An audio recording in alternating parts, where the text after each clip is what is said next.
আজি যেহেতু অভয়াপুৰীত উপস্থিত হৈছে মুখ্যমন্ত্ৰীগৰাকী আমি পোনপটীয়াকৈ লৈ গৈছো মুখ্যমন্ত্ৰীৰ ভাষণৰ মাজলৈ চেষ্টা কৰিছে আমি যি কেইটা সমষ্টিত সেপ্টেম্বৰ আগষ্ট মাহত পুঁজি বিতৰণ কৰিছিলো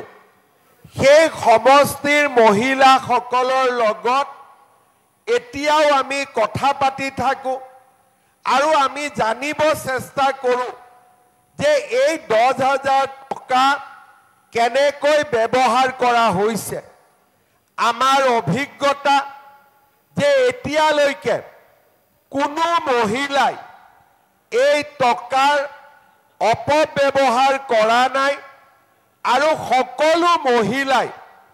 এই টকাটো কিবা এটা নহয় কিবা এটা গঠনমূলক কামত ব্যৱহাৰ কৰিছে যেতিয়া আমি এই আঁচনিখন আৰম্ভ কৰিছিলো কংগ্ৰেছৰ মানুহসকলে প্ৰথমতে কৈছিলে যে এই আঁচনিখন মিছা কোনেও টকা নাপায় ভোটৰ কাৰণে আঁচনি দিছে 40 লাখ মহিলাক 10,000 কোটি টকা দিবৰ বাবে 4,000 কোটি টকা লাগে এই চৰকাৰৰ হাতত টকাই নাই লোন লৈ চৰকাৰ চলি আছে এইবিলাক টকা কোনেও নাপায় কিন্তু আজিলৈকে বিজেপি চৰকাৰে যি প্ৰতিশ্ৰুতি দিছে তাক আমি কামত পৰিণত কৰিছো আৰু আজিৰ সভাই প্ৰমাণ কৰে যে অভয়াপুৰীৰ 23,000 মহিলাই অলপ সময় পিছতে এই 10,000 টকা লাভ কৰিব কংগ্ৰেছে যেতিয়া দেখিলে যে টকাটো দিব টকাটো দিয়া আৰম্ভ কৰিলে এইবাৰ কংগ্ৰেছে ক'লে যে হিমন্ত বিশ্ব শৰ্মাই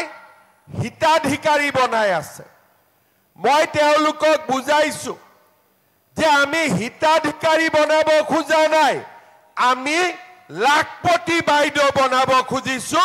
আমাৰ মহিলাসকলক আমি লাখপতি বাইদেউ বনাব খুজিছো আজি সেই কাৰণে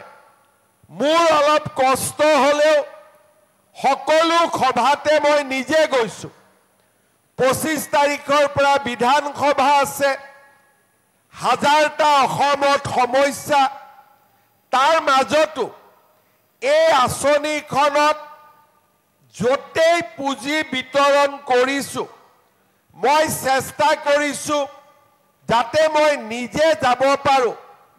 আৰু মহিলা আইমাতৃসকলক মই বুজাব পাৰো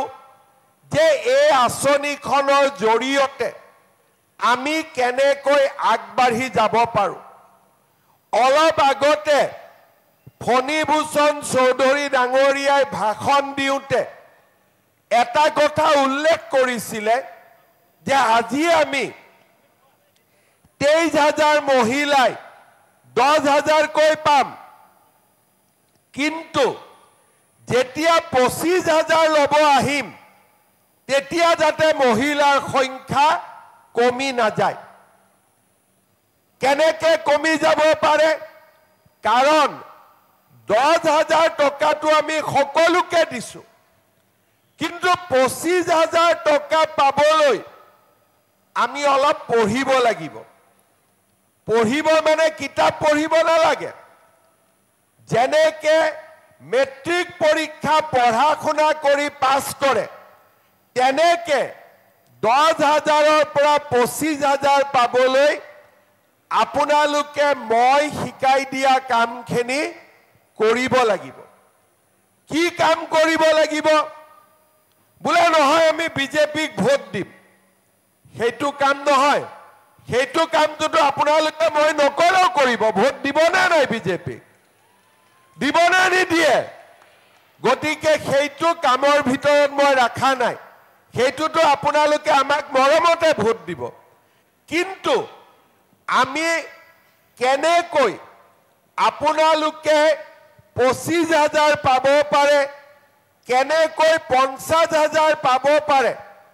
কেনেকৈ লাখপতি বাইদেউ হ'ব পাৰে, সেই কথাখিনি মই আপোনালোকক বুজাবৰ কাৰণে আজিৰ সভাত মই নিজে আহিছিলোঁ আৰু আপোনালোকক এই কথাখিনি মই বুজাবৰ বাবে চেষ্টা কৰিম। তথ্য চিত্ৰখনত আপোনালোকে দেখিছে মোদীজীয়ে কৈছে যে ভাৰতত 3 কোটি মহিলা লাখপতি বাইদেউ হ'ব। লগতে কৈছে অসমৰো 1000 লাখ বাইদেউ লাখপতি হোৱাটো মই বিচাৰো। মোদী ডাঙৰীয়াই